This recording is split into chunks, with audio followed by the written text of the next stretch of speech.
Meron lang akong tanong para sa mga taong pakialamera. Hindi ko sinasabing ikaw ha. Pero kung sakaling ikaw yan, makinig ka. Maria Hugo Tara. Huwag kang makialam sa kapwa mo. Higit sa lahat, huwag kang laging nakabantay sa mga kilos at galaw nila.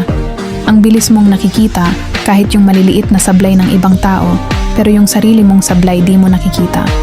Lagi tayong nangingialam sa buhay ng iba, kaya tuloy ang gulo, di ba?